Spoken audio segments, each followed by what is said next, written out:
Welcome to the Leedz Edutainment Podcast, featuring in-depth interviews with people in hip-hop culture, based out of New England. Leedz. What up? What up, Leedz? We got Superstah Snuk to do an interview. It's a hard man to want to get anything done right now. I'm glad high demand. I'm glad you said that because I usually don't like doing these fucking things, man. You don't like doing these? Yet you had a podcast. We'll get into that later. Yeah. You don't like doing shows unless it's perfect. You don't like to leave the house. I like making music, man. That's like if I could, you know what I'm built for, Leedz? I'm built for like being locked in the studio morning to night every day. I'm not built for that other shit. I hate touring. I used to go on tour with Term, even overseas. I didn't like it. I just wanna write songs, Leedz. Feel you there. Is this your own studio I see back there? This is my home studio at the crib. Yeah, I got like a finished basement area separate than the other basement area. And I just turned this whole shit. It's fucking nice down here.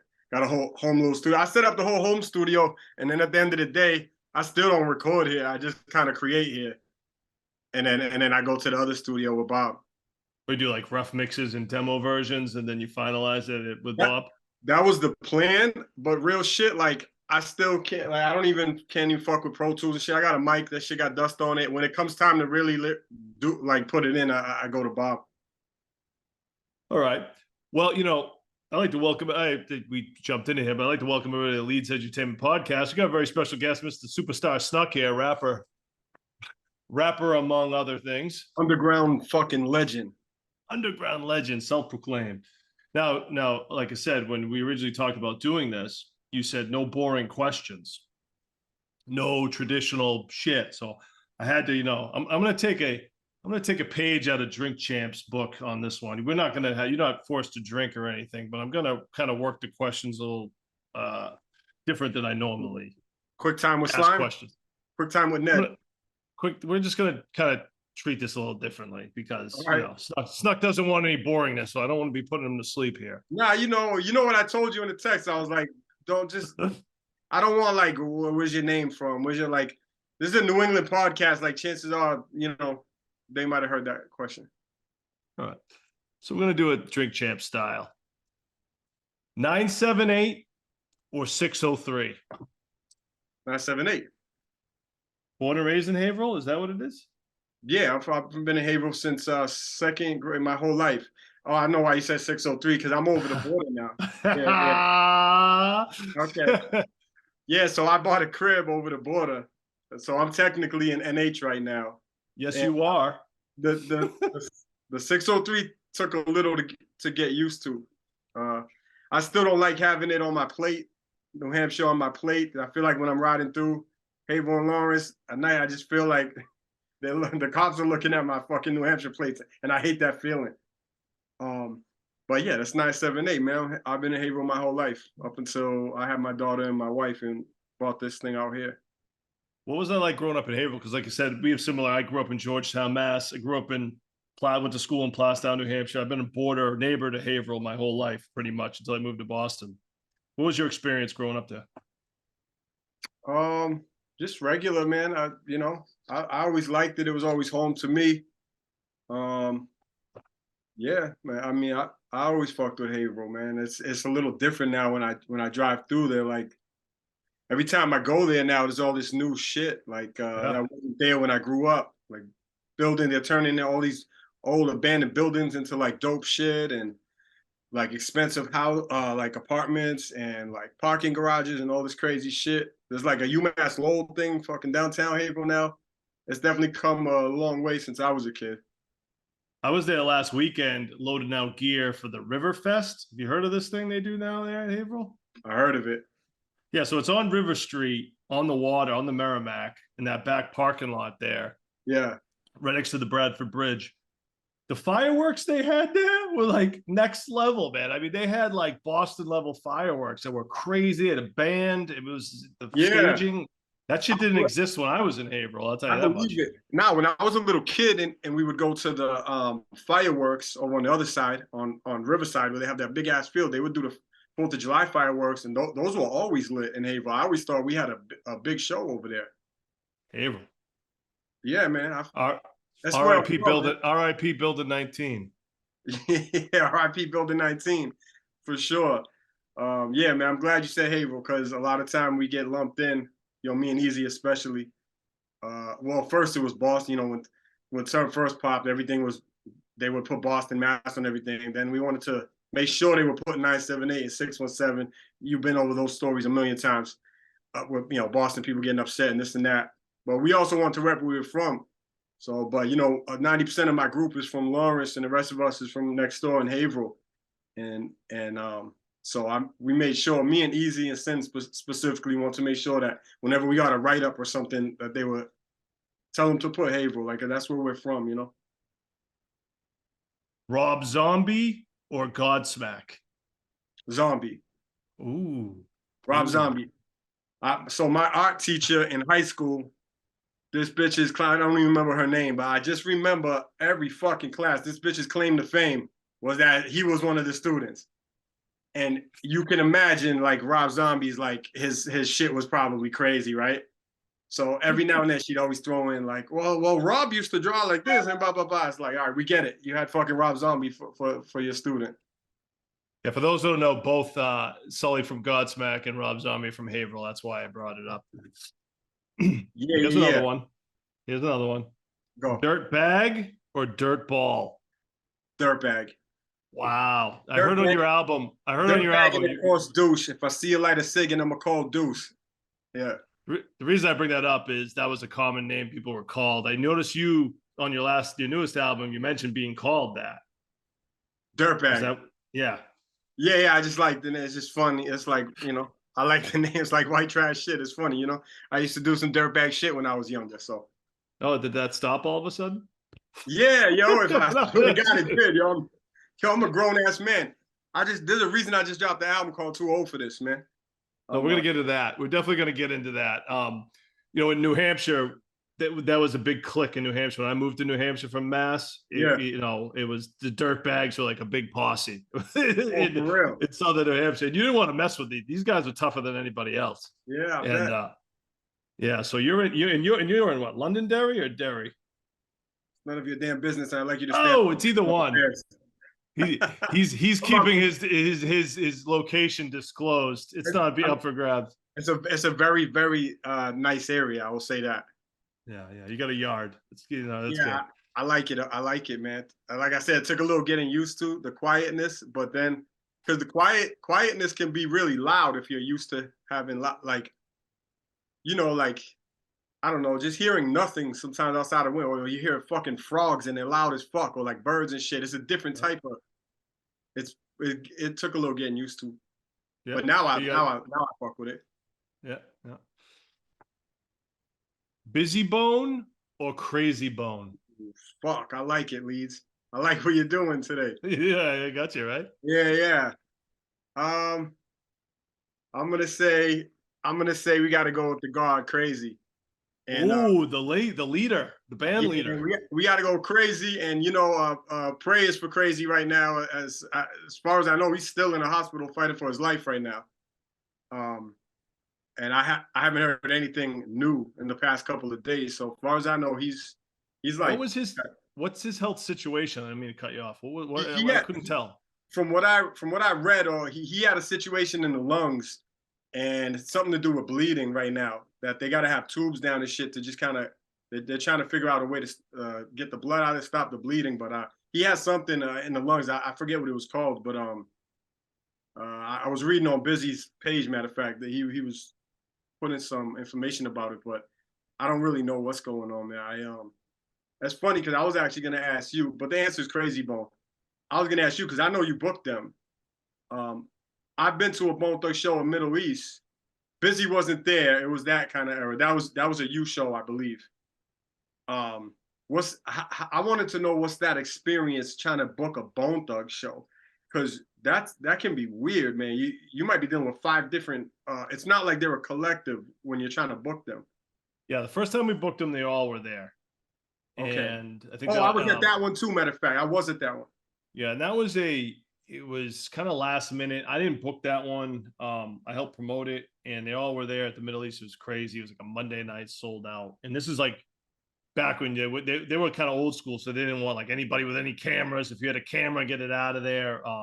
Yeah. This is before like camera phones were so prominent too. So they were like big on that, and that show was incredible. I mean, that was one of tough to top that one. And it's funny because I remember Term hitting me up, being like, "Yo, Snuk is a big fan. Can he open up on this show?" And that's just kind of always stuck with me because that's how I always knew you were a Bone Thugs fan. They weren't having any openers at that time, but Yeah.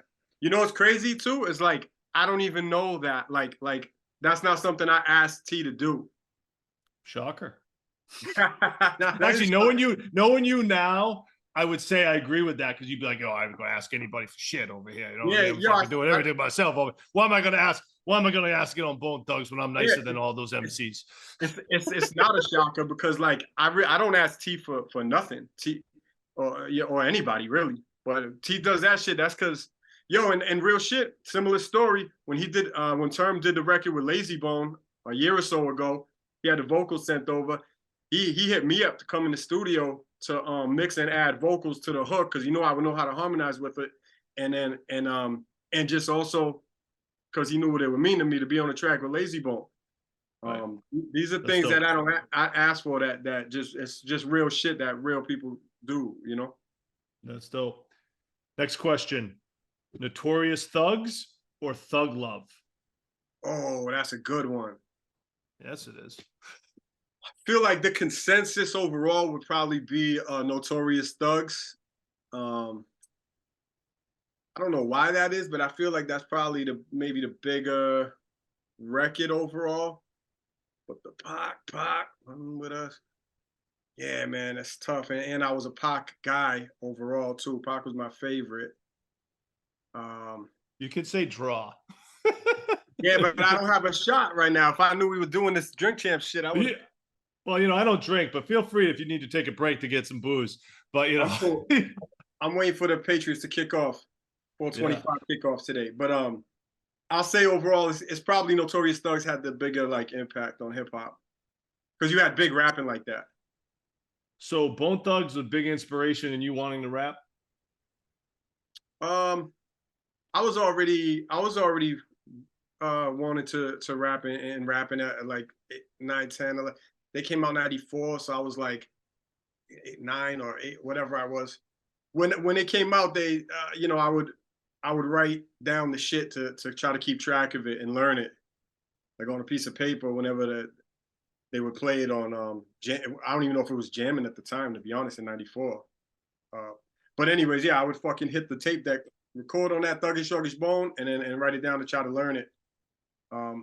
It just because it was a different style, and so I had that style perfected at a pretty young age. Like any tongue twister shit I could do pretty early. Same when I started hearing Do or Die and Twister, and even some guys on the West Coast were doing things that were a little quicker, and it was just more challenging.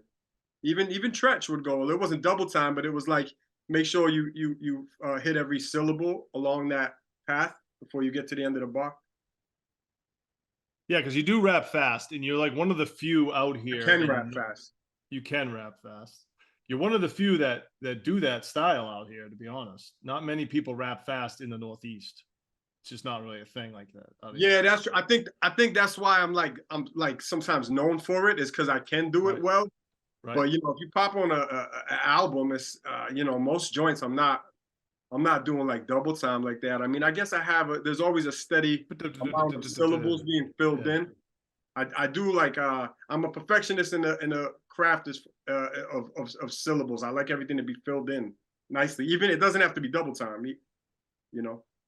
But is it harder for you to write those faster tongue twister raps than it is regular raps? Easier, way easier. Interesting. Yeah. Explain to me that technique without giving away your secret sauce. Just explain to me how you put that together, the fast stuff. I don't know, to be honest. It just has to be it's the beat, really. At the end of the day, I just want it to sound right. Like, so this is the beat. Like, I want it to like be a wave over the beat, like flow perfectly and not miss a syllable or not add an extra syllable that shouldn't be there. I just want it to be kind of perfect throughout. But I think it's easier for me to write like that faster, I think. Who do you think is your favorite tongue twister rapper? Who do you think rapping that fast style? Who's one of your faves you think? Well, my favorite growing up was Crazy, but it was because it was everything all in one. Like, cause I love this, cause I'm an R&B head too. So I love his voice. I love the singing aspect that he brought. I just loved the tone, his voice, the way he raps fast was dope. But Twister was on another level, you know, when he came out. It was just you're not missing a fucking single thing. It's like an automatic, Yep. you know, a gun just going off. Like, I don't know. But now, as so many people could do it now, and Cat's out the bag.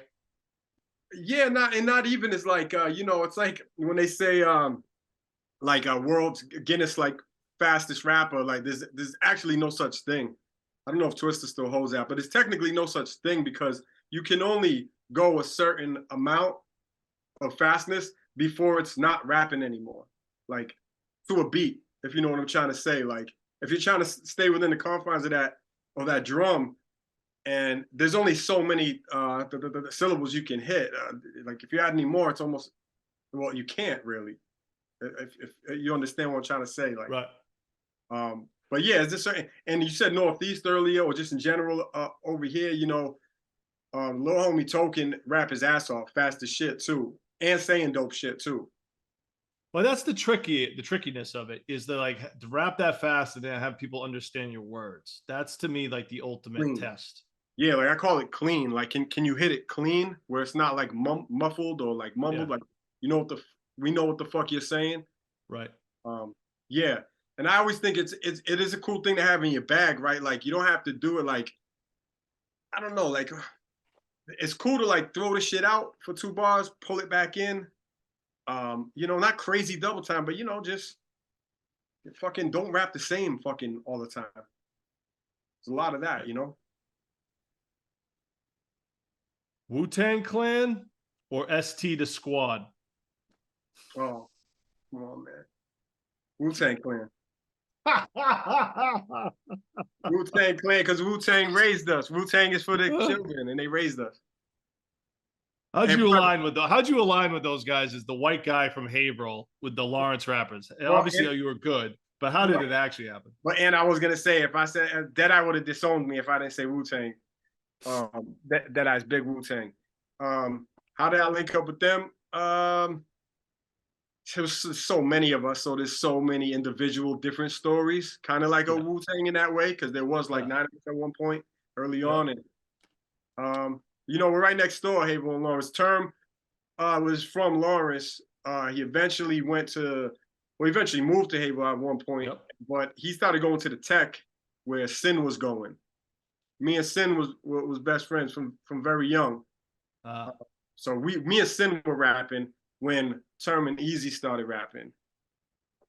It's just for the immediate, like just talking about kind of me and Sin and him and Easy. And me and Sin were working on our first CD. And this was in 10th grade. And me and Sin were the only ones really going to the studio and shit like that at the time. I think before all these dudes. And we were working on an album. And Sin, who went to school with Term, started rapping with Term over there, but I didn't go to that school. I went to Haverhill High, so I didn't even know T. Sin brought Term to a session. They did a record for me and Sin shit that it was just them two on it because I had a solo. And then so we dropped the CD. I'm pretty sure that's Term's first feature, whatever. It was on me and Sin's first CD that we had pressed up. And we pressed that shit up like 100 or 200, whatever it was. We were banging them shits in 10th grade. People didn't have work like that early. And this is when like I really wanted it. So like we were doing that shit. But yeah, that's how that happened. Sin connected with T, and then when I moved to Wilson Street, which is right off of High Street, and Haverhill. Term was living on Beach Street. They're essentially the same street. They were connected. We're only 6-7 cribs down, me and Term. And then this is high school, and the Term made the move to Haverhill High, and that's when me and him were now together. I think Sin came over too. and the crib was right down the street. So now this is high school, you know, 10th, 11th, 12th, whatever. Now we start making music a lot, and then I meet Easy. I'm sure, you know, it's one of those things like, do I remember the exact day that I met Easy or that I met Clip or whatever? Like, I know Easy remembers the exact day he met Term just because he was in a fucking tree. I'm sure you heard that. Yeah, we got that. We got that story. The tree house. Yeah, but like, nah, but you know, it's just, and then over time, you know, and Term knew Clip from Lawrence. They were doing shit. One. At some point, Deadeye came in. Rex was already doing his thing. It wasn't technically ST the Squad at the time. Rex was already bubbling. You know, he's got a few years on us. So when we made that thing official, like 10 years ago or so, whatever it was, but just like, Rex, stop. You're ST. Like, it is what it is. Like, but yeah, from the beginning, it was just kind of me, Sin, Easy, Term, Deadeye. Obviously, Deadeye became the DJ. Easy Money or Ed Rock? Oh shit. These are good, Leedz. Thank you. Fuck, man. Ed Rock, man. Ed Rock was that dude, but Easy still got all that Ed Rock shit. He could do that shit right now, man. I'll go with Easy Money.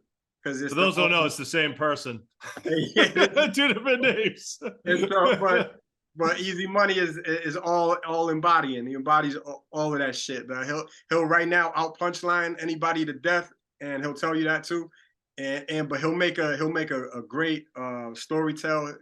He's a Swiss Army knife. He could do it all, just like myself.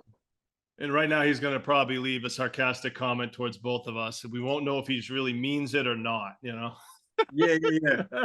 Yeah, he'll probably mean it, but yeah, he'll probably mean it, but he'll laugh it off. Yeah.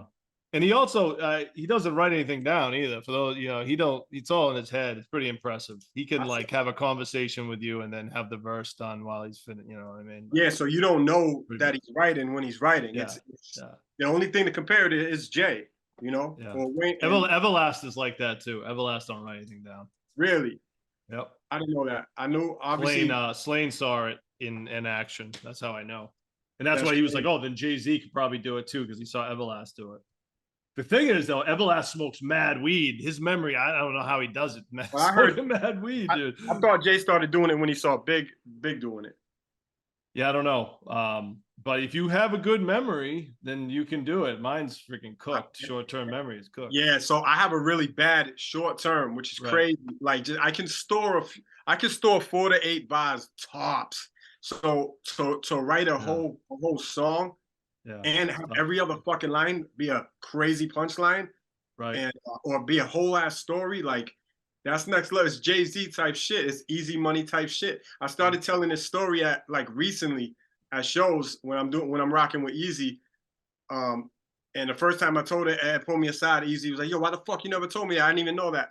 When he recorded with Primo, Nothing Alike, I was in the control room, me and Deadeye with Preem.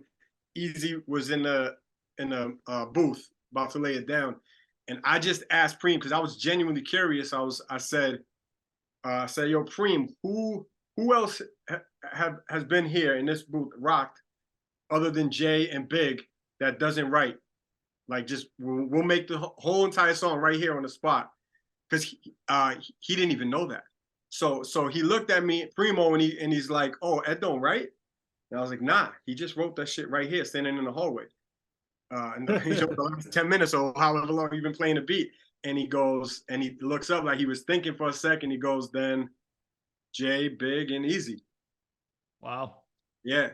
I mean, there's a good cat. Those are good people to be compared to. You know what I mean? It's crazy. So now I tell that story now to, you know, at the shows and shit. And Ed, as you imagine, loves that story.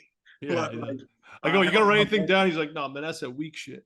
Nah. Yeah, he'd be like, "I don't need this fucking paper." What that was a weak shit. It's crazy, man. It is. It's, I don't even know if it's a talent or if it's just like you're born with something that's yeah. Short-term memory is the reason why I can't do battles. It's a memory that I don't want to get up there and not remember shit. Out of the 500 terminology albums The Mm-hmm. mixtapes. Which one is your favorite? Oh shit. Fuck, like a Sorry, I just love personal my favorite. questions.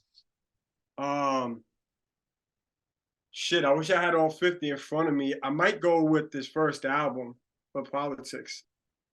The first album That album? album that he literally just posted, I think, because it was I want to say the 15th anniversary the other day. Damn. When you look at that, just look at that lineup of producers, not features, producers.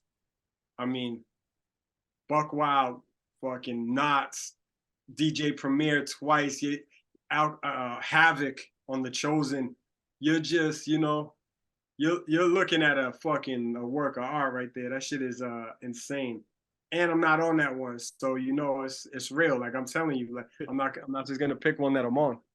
That's impressive. I'm surprised you did that. Yeah, No offense. yeah, it's an album, man. Right, that album's crazy. Boom bap or trap?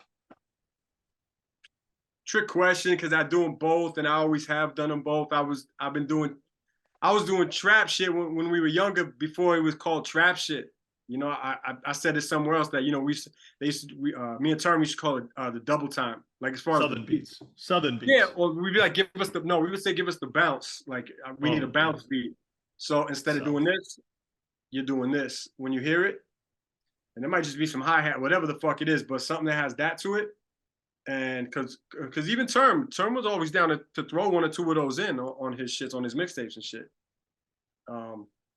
Yeah, man, I don't know. I came up on boom bap and shit, so it's hard for me to say trap, but I'll say both because I make both and I always have. And I will out trap you and I'll boom bap you on the same record. It's whatever. Which transitions me into the man of 1,000 styles. This is your debut album, right? Pretty much. Yeah, I was rapping for mad years. Like, well, yeah, I know, but it's like we always were wondering when Snuk's album was coming out. You know what I mean? I was probably rapping over 10 years and just being on Term projects and ST the Sport projects, and I probably had a couple of mixtapes, but again, they were physicals. These aren't like out on the street. But yeah, I think it was 2016 for Man of 1,000 Styles album.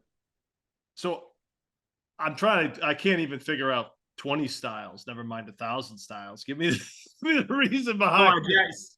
So I think because I felt like there's really not much. I don't feel like there's nothing I can't do hip hop wise in the studio, rap wise. I can make whatever kind of song, and a good one of it. And I jacked Dean Malenko. Pause. Dean Malenko was a rapper. I mean, a wrestler. I'm a wrestling head, right? And Dean Malenko's nickname was the man of 1,000 holds. He'll fucking wrap you up in a fucking whatever type of hold. And I just thought the name was cool. And so when people talk about styles, rapping styles, I felt like I could do them all. I could imitate them all. I could do whatever. So it was just a simple thing. Me being a wrestling head, I just said man of 1,000 styles, and that's that. You had some heavyweights on there. You had Rex, Jason, Slane, Token, Term, Millies, Razcast, Easy Money, and Finalia. Those are tough. Those are all solid people to have on your album there. Yeah, those are real MCs right there. Yeah, and I told you earlier, I don't ask no favors, and I don't do none of this shit neither. It's if you're fucking with me, it's off respect. So those names that you said, they respected what I do, and they worked with me. That first album, talking with people, it was like, should I might have to get some names on it and play the politics shit just to get it some looks. I played a little game on that first one, because it was my first time, gonna write a one sheet and trying to get the distribution deal, trafficking and the distribution deal, put the shit in stores overseas, all the shit. And I did want that for my first project. So it helped having Slane. It helped having Razcast. It helped having these names on there. And it got accepted. They put it in stores and shit. Millie's was just starting to bubble. Token was just about to go, like, it was like a month or two later he was off. And these are all people that do this shit for a living now, and it's like it's a beautiful thing. But yeah, Those are all heavyweights. Yo, Fanelia, one of the greatest all time. I don't know if you've ever had him on here or if you not on here, but I've worked with him. Yeah. All right. He's one of the greatest we ever had of all times from out here. He's just one of the nicest to me. And real spitters will tell you that. Beast will tell you that. Mr. Peter Parker or Stiz Grimy? Yo, that's a wild one because it makes no sense to me. Hold on a second. Ah, fuck, man. I'm closer personally with Stiz, but Peter Parker is a fucking legend, man. Shit, man. Fuck you, Stiz. I'm going Peter Parker. Let's go. The reason is they're both radio personalities, and you Yeah, ended up doing. And you ended up doing a podcast with Stiz called Stuck on Stuff Podcast. You guys did it for a long time. 100. So I was going to ask you, do you know how many episodes you've done of this? I'm almost at 100. All right. So I quit at the number 100. I seen it coming up and I wanted to call it a wrap, which was crazy because we were actually getting good traction with the shit. And especially those last few months, like the monthly numbers, we had like a lot of people were listening to this shit, like hundreds, and which I know you know it's hard to get people to fuck with a podcast, right? Most people they say out there. They say people they don't last 10 episodes, most podcasts, right? So I seen the 100 number coming up. We were on like 98, 97, and I was going through a lot of shit outside of that. With my mother was in the hospital dying, and like a lot of personal shit going on, and that I was like. I would be coming straight from hospice right into Stiz's fucking studio, sit down on the shit, and they would hit record. And I was like, I don't even remember doing those episodes. I haven't even watched them or listened to them, whatever. But I just had too much going on, and it was taking a whole day away from my week. Where like I still make music, and it's the number one thing like important to me. Where like Stiz and Jude, they were more about just the podcast. They weren't really well. Stiz wasn't doing music no more. And you know, it was just it was a hassle for me. We weren't losing nothing, but like I wasn't making nothing on it, you know. But we had just started bubbling, man. We got nominated for the music podcast of the year over there at the BMAs. And we had a whole episode about, you know, all right, is it still fuck the BMA? You know what I'm saying? It's always fuck the BMAs until you get nominated. It's always usually you know what it is? It's usually fuck the BMAs because you didn't get nominated, and then when you say that, then you get nominated. Yeah. That's true.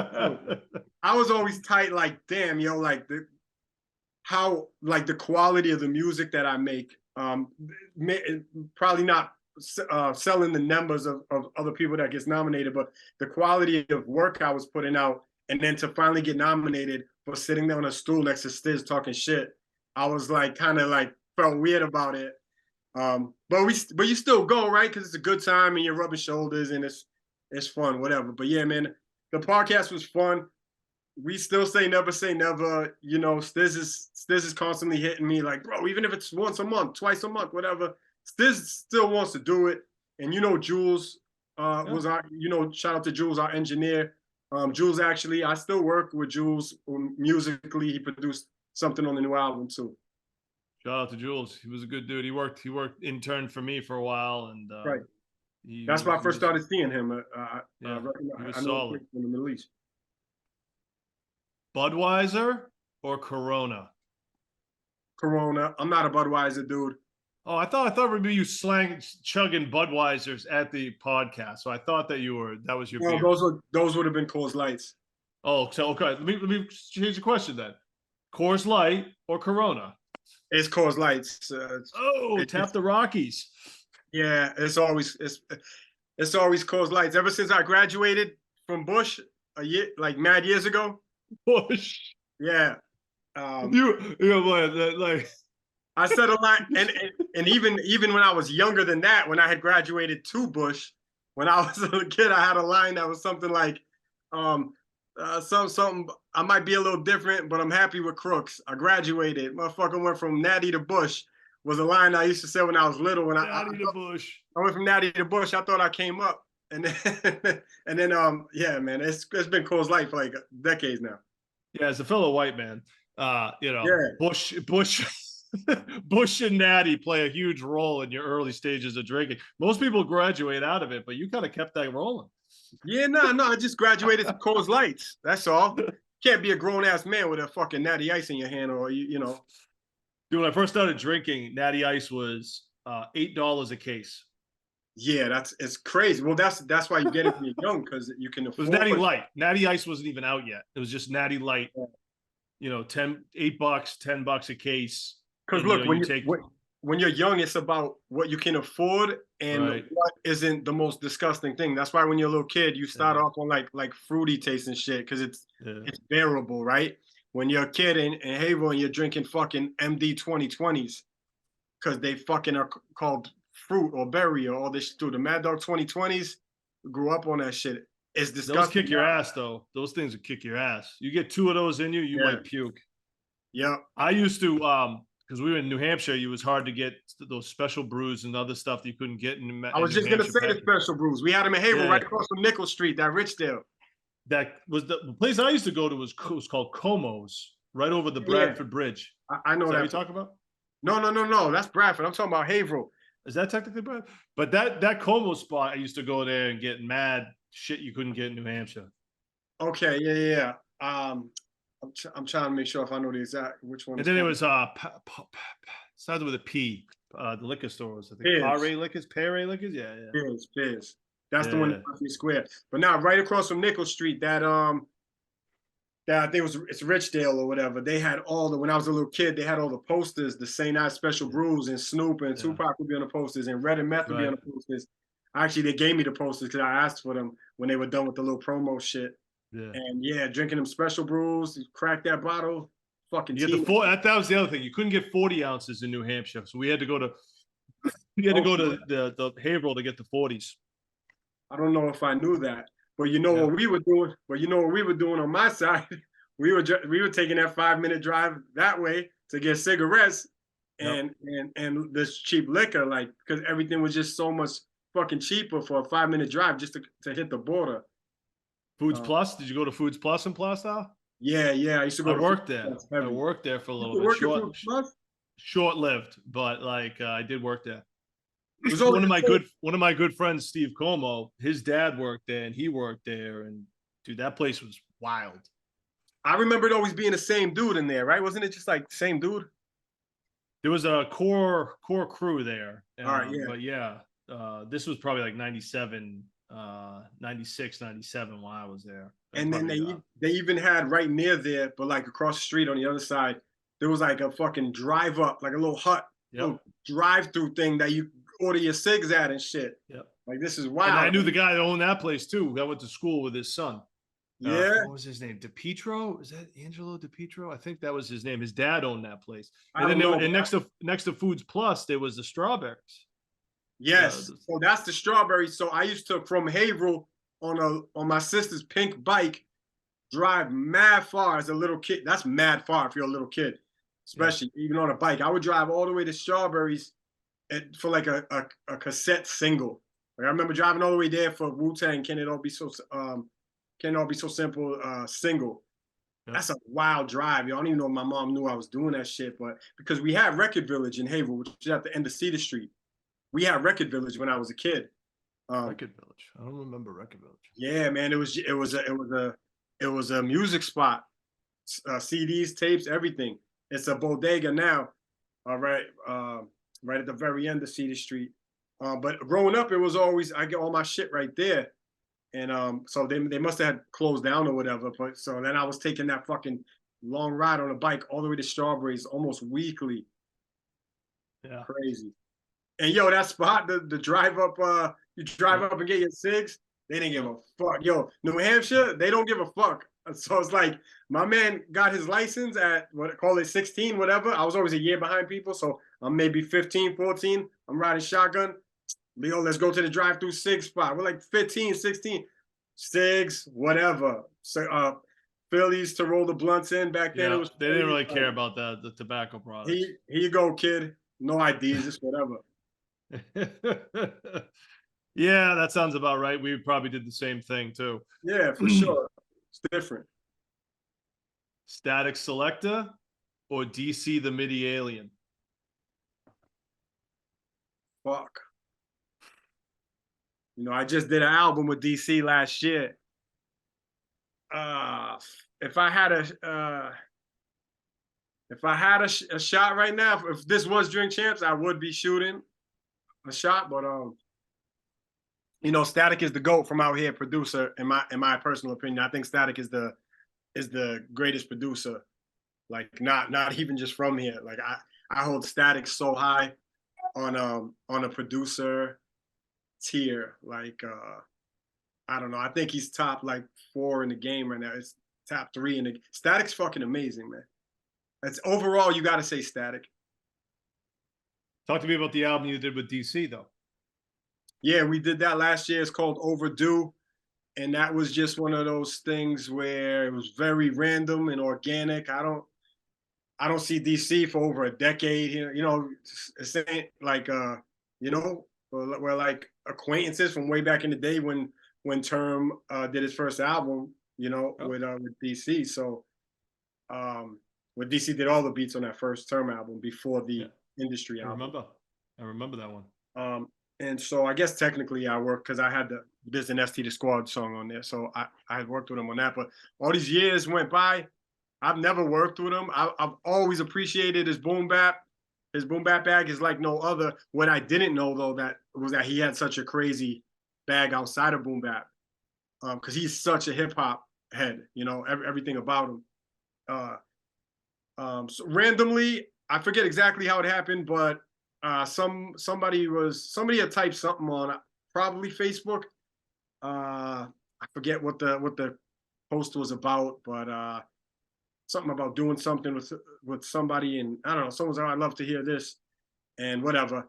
Long story short, I don't know if we started DMing, whatever.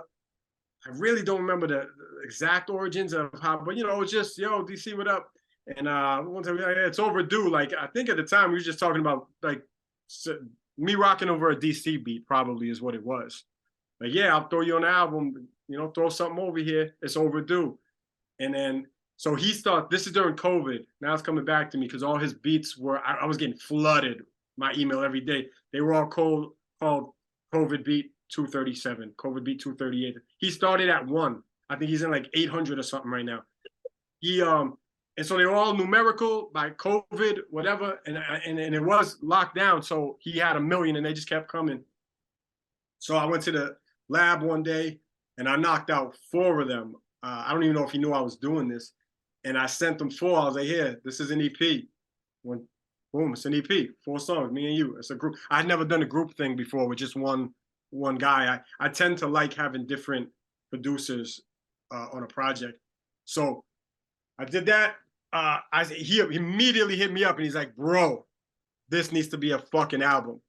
He couldn't believe all 4 of them joints were keepers. They all ended up on the album. He loved them all. He's like, "This has to be album." And I was trying to explain to him that coming off of was it Last to Leave, that I really didn't want to do albums no more. I just feel like they go kind of, other than the few ones that you make a video for or the singles that you push, they kind of go under the radar because people don't really check for full albums unless they're your absolute hardcore fans. So you know, even when Wayne drops something, or if you're the biggest person in the world, you drop 15 records, 20, like I don't have time for that shit, even if I'm an ill fan of yours. And so I was trying to move away from doing the album. Long story short, he wouldn't let up with the album bullshit, like, cause he's old school, like the way that we were brought up, how we listen to an album, and I still feel that same way about albums. Like when I'm creating them, I want them to be like how it was when we were kids. It should be a beginning and a middle and an end, and it should take you on a ride, right? But I told him, yo, I said, if this is an album, I said, it's like 10 songs. He's like 12. I was like, nope. I said 10. I said, it's got to be a nice short, like in an even number and a short. We went back and forth. He agreed on the 10, and then I went to work on the other 6, and then I got Cyrus Design involved, who is a friend of mine who's just amazing with art as well. He has new projects coming out too right now. he he's just crazy visionary. I told him the vision was that Snuk was kind of got beamed up into another world, into another galaxy, into DC the Midi Aliens world. And we were even presenting it like that to the fans of his and the fans of mine, because he's known for the super boom bap. And I'm, like we said earlier, I'm kind of known more for the bounce or the fast shit. So I think people were confused that I was doing an album with one producer and that was the producer. You know, whatever. You know, I come from, you know, real ST fans know we do this boom bap shit, but I think it threw some people off and they didn't know what it was gonna sound like. And I don't think it sounded like what people thought it was, because, man, when he started sending me these bounce beats and these trap beats that he had in the stash, I was like, I had no idea, man. He's incredible. He's one of the greatest. Shout out DC the Midi Alien. Yeah, and I got Cyrus involved with the visuals. I wanted the whole thing to be a piece of art. That's kind of, I know everybody's kind of playing out the art shit, but I do think that when you have a piece of art musically, it's dope to tie it in. And Cyrus was the perfect one that could tie in. When I told him my vision, I said I want half Snuk face, half alien face. DC at the same exact time was creating like this one-of-one mask that he was having made up. And I was like, yo, let's not do nothing until you get the mask in. And all the videos I shot for that shit, when he was there, he's only wearing the mask in the videos and shit. So yeah, tied in. If you open the artwork into Overdue, is me getting beamed up. It's this room. You see my daughter here with me, and I'm getting beamed up in the DC's world. And the air, it's just a dope concept overall. And we delivered on that shit. I probably got the most love ever on that shit. Yeah, dope. So I guess in hindsight, the one producer thing album did work if you got the most love. It did. It ended up working. I think that up until that point, Overdue probably got the most love. And I started to see. It's funny, right? When you don't give a fuck, when you give the least amount of fucks, like these last couple of years, I have been you know, you get like the weekly and the monthly shit for like Apple and Spotify and all this shit. And I've been doing the best numbers I've ever done in the last like year or two, when I'm just kind of creating for myself and for the supporters of mine that really fuck with mine. Because you know, I'm someone who only got a few thousand followers on Facebook, on IG, all this shit.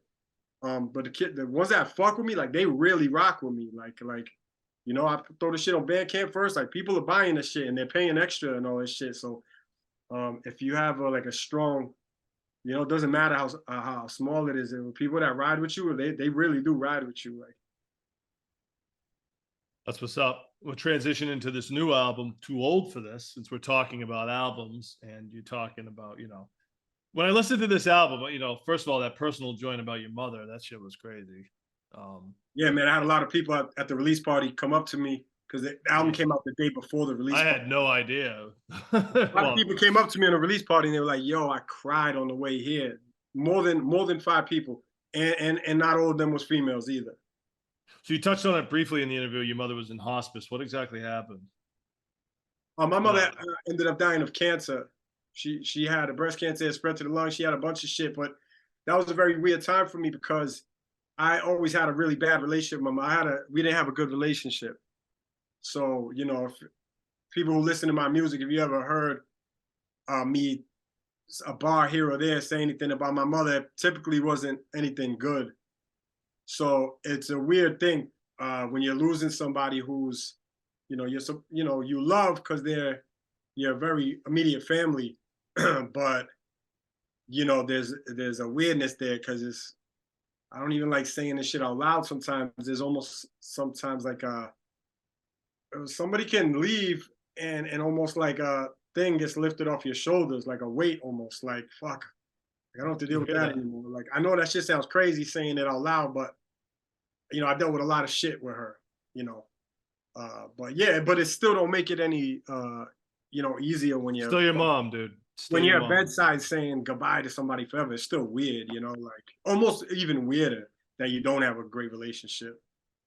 Some people don't. I've come across people that, you know, that don't have good relationships with their mother. You know, usually it's the father for men, but sometimes it is, you know, for me, it's my father. But you know, but no, I've come across women who have bad relationships with their mother, and it happens. It's just something you don't hear about as much as the father thing. Right. the father thing is almost stereotypical. Almost, I don't Yeah. want to say it's expected, but like, you Right. know what I'm saying? Like, I've had, I've talked it before, uh, um, come on, and the damn thing funny, and I'm stressing because my mother needs canteen money.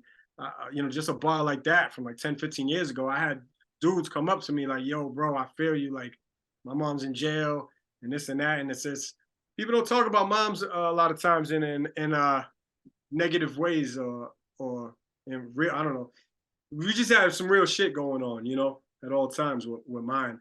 And I think I started incorporating a little bit more personal shit. A CD or two ago, an album or two ago. Try to slide like one of them in there. But I do notice that those ones are the ones that people tell me they fuck with the most. And over the last year or two, people have been telling me to put more of my story in the music, which is true. It can't always be about how I sold coke and I rap better than you and I drink and I have fun. Like, I find myself rapping a lot about how good I am at rapping.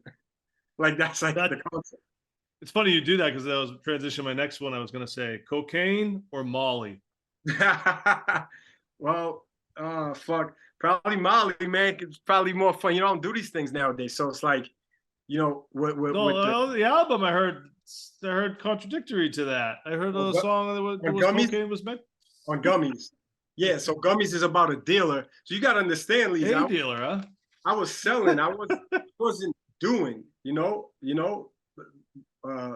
Number four there. Rule number four. Well, since you admitted it right now, that I'm not gonna bring it. I had heard this story about you one time walking around a party with a bag of coke up your nose, being like, "Who wants any?" You I weren't don't doing know. it, but I think it was just in the bag up your nose. Is that true or is that a myth? I don't know. Not that I remember. Must be a myth. You might not remember it.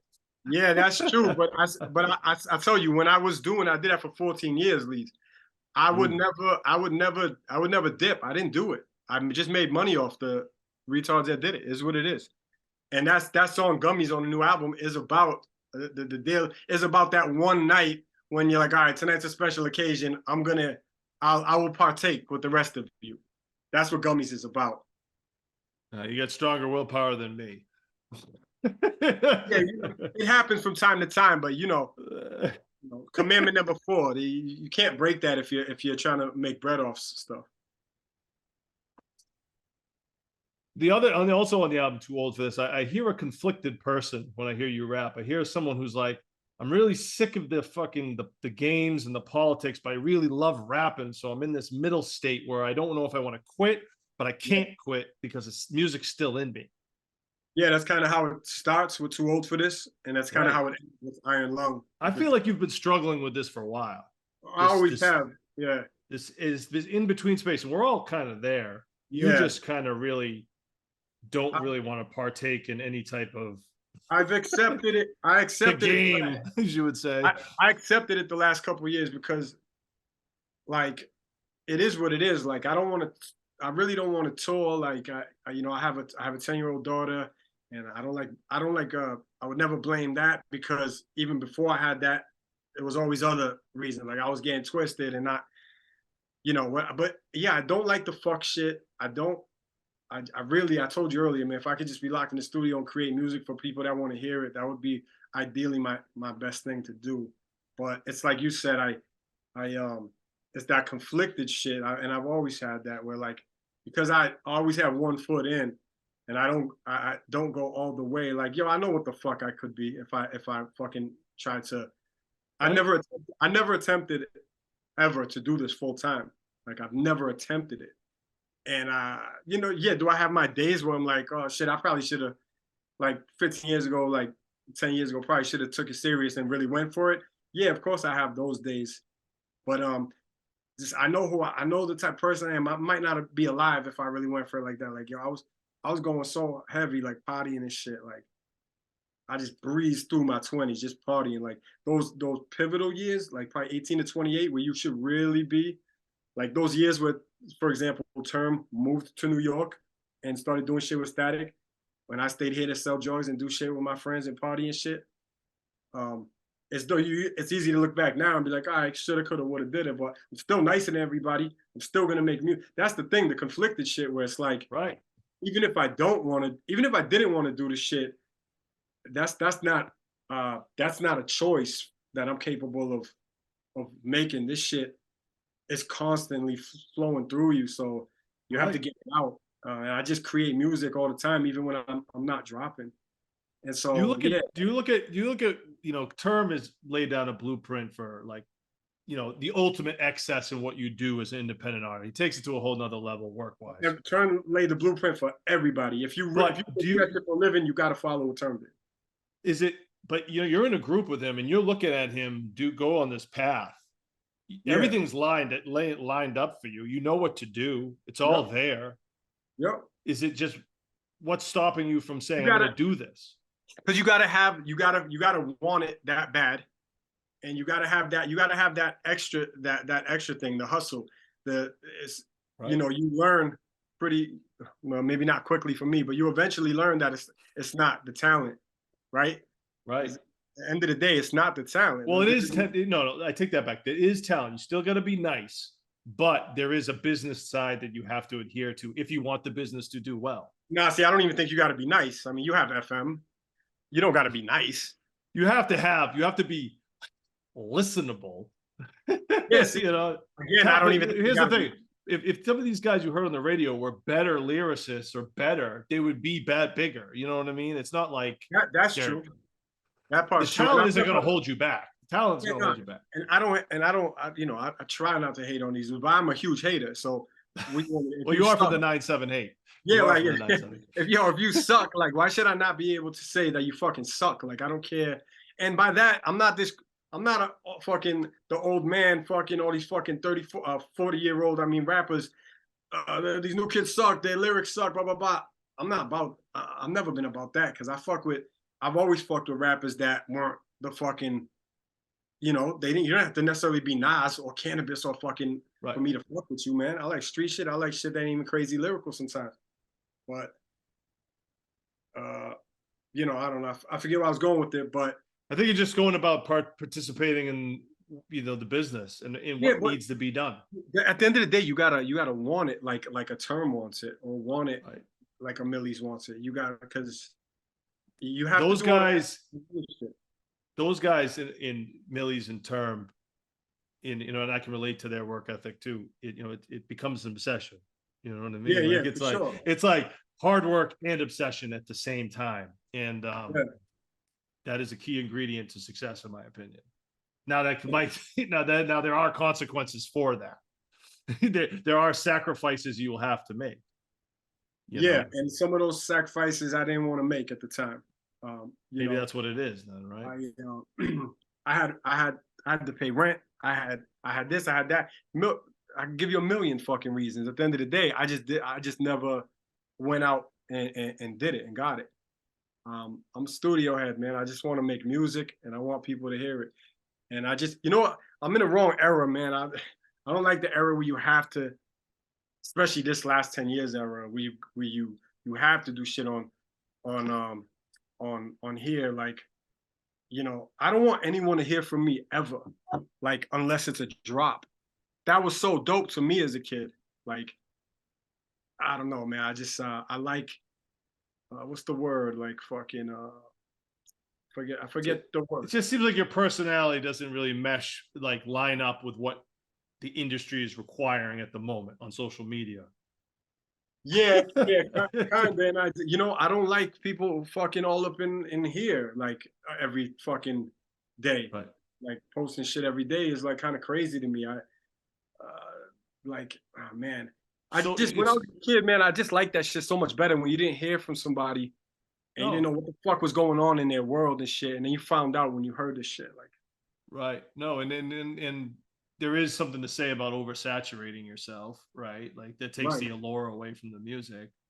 Yeah, exactly. So much of the music these days is catered towards every video, everything is made. How is this going to do well on social media? You know what I'm saying? Yeah. Like that's how things are made now. It's like, all right, so here's the concept. How can we make a video for social media with this? Yeah. Right? Yeah, like that's like the first thought now. Right. No, it is. And that's what Look, things, you know, the other how do we shit go is, viral? yeah, exactly.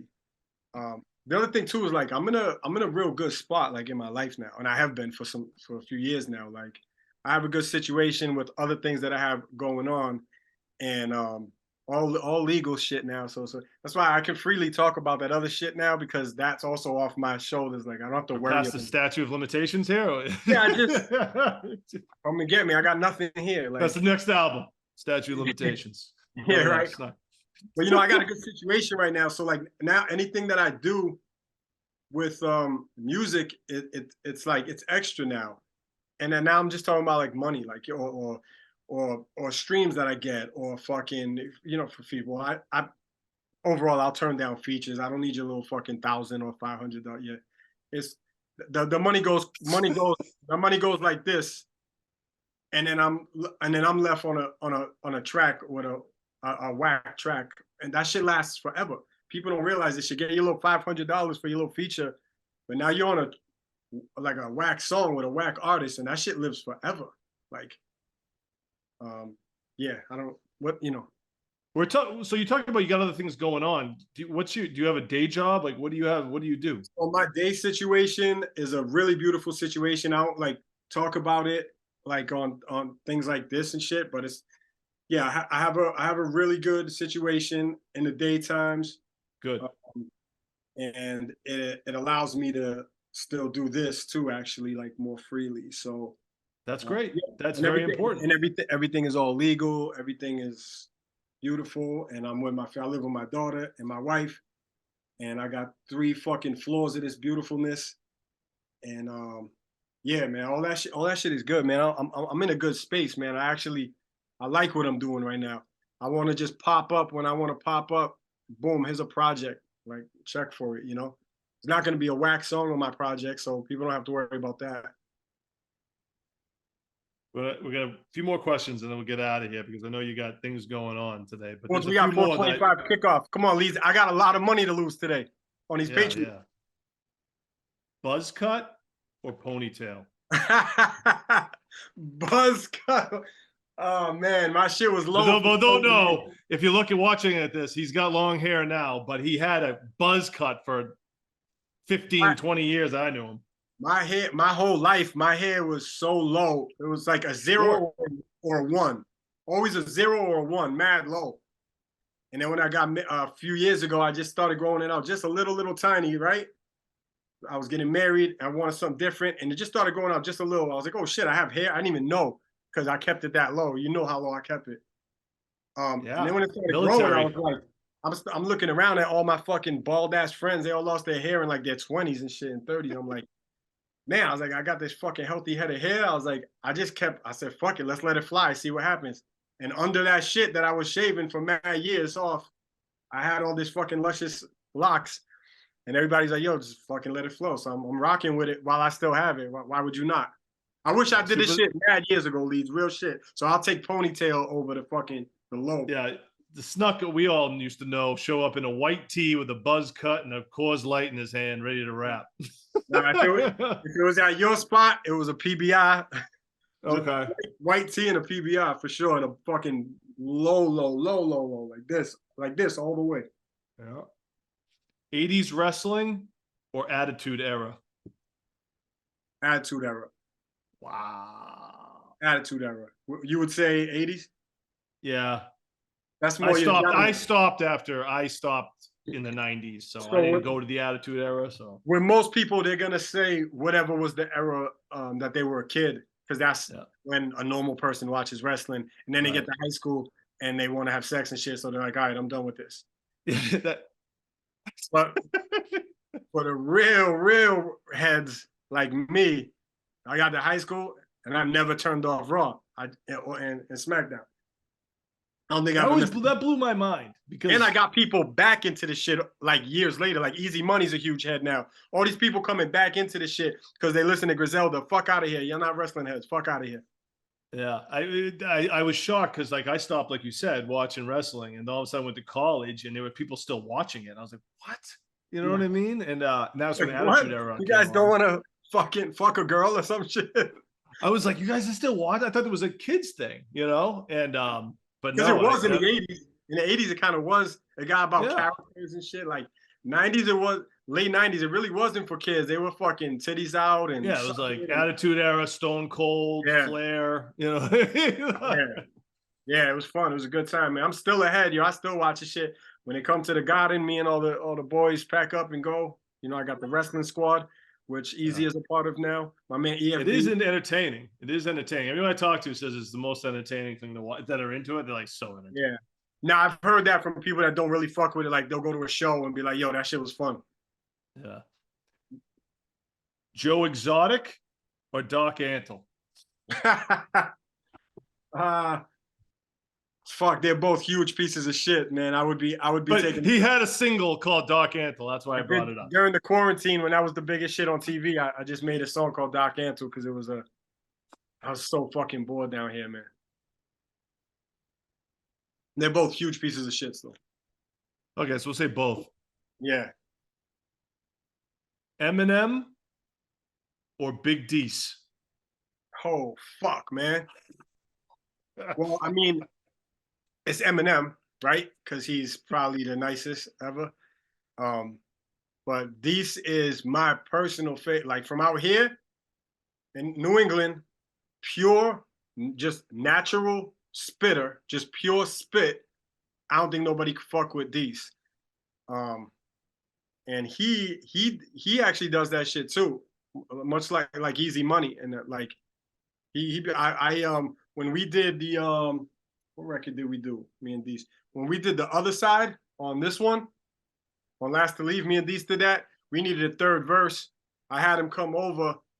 We started bouncing them right off each other pause. And Dees is just like that, man. And it's gonna be a punchline too, every fucking shit, you know? Yeah, man, I think Dees is one of the illest ever from out here that doesn't get mentioned enough. But Eminem is my number 2 all time, so it's Eminem. Word. Real life bookies or online gambling? Online gambling, man. I told you so. So you know how? Because I told you I've been over the border, like I've been here. So while you guys were still waiting for this shit in mass, it just popped right now. Like I've been for the last few years on my couch losing all types of money over here. Like it's funny you gamble because you sound like a man that doesn't like to lose money. I hate it. And this is what happened. I lose it. And then I immediately have to chase it. Whatever you have to, I'm like, I need that fucking money back. So now you're making another bet just to get the other bet. Trick is you just can't let that shit get out of control, man. You really can't. It's hard to do when you lose a couple in a row because you're like, how the fuck can I get that back? You're just thinking of ways. Yeah, man. This podcast is brought to you by Gambling Anonymous, Gamblers Anonymous. Please sign up if you have any issues. Get your fucking DraftKings bag, man. Last question. Uh-oh. How did you get your name, Superstah Snuk? You're a piece of shit. I'm gonna say the fastest version I could think of because I hate this fucking. When I was a little kid, my nickname was Snuckis. It was just a weird word. It was an acronym. It was some never understand because it's sick. Again, I was a little kid. We were just trying to come up with funny shit. Shortened it to Snuk. All the neighborhood kids just started calling me Snuk because it was shorter. And then my name was just Snuk forever in the neighborhood. And then we were at an ST meeting or session or something way back in the day. Or I think it was a session. And I came out of the booth really feeling myself like, good luck, guys. Like, you know, after that verse or some shit like that. And it was Clip. It was Clip who actually he was like, all right, Superstar. He's like, calm down, fucking Superstar. He said it like to be a dick, like, you know, to make fun of me. He said, all right, Superstar, whatever. Like, and I literally right there, I was like, Superstah Snuk, that's dope.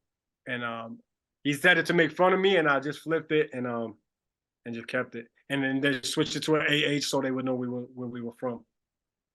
And on that note, I'd like to thank everybody for tuning into the Leedz Edutainment Podcast with the one and only Superstah Snuk. Thanks for making time, brother. Appreciate you. Can I say one thing before we leave? Yes, you can. Right before I got on with this, I got word that Artisan from ST, the squad, mom passed away last night. So ST the Squad, everybody, you know, we love Sandra so much. She was like she was my first when I was a little kid. She was our manager. Sin's mom used to manage me and Sin and get us into ciphers. Matter of fact, at the beach, you probably know the spot. You remember? Was it called Heaven? Which one? The venue in Hampton Beach? Yeah, was it called Club Heaven? There was Was it Guido? I remember it was Guido Murphy's.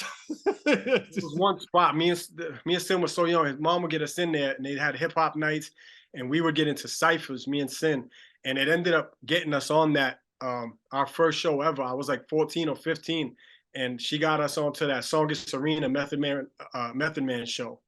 That was like a classic show back then. Everyone was on that shit. SO, fucking Sonic, everybody.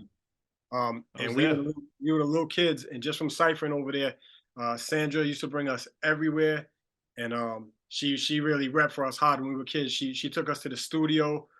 She got our whole first album done. And yeah, man, we were 15 years old, rocking the Songus Arena, opening up for Method Man, having no idea what we were doing, and that's all because of Sandy. And we love her. I see the squad loves her, and just rest in peace. And Sin is flying down there right now to handle all that. So I just want to mention Sandra, yo, because she was a big part of the early days for us. That's great, man. It's great you had that support, and rest in peace.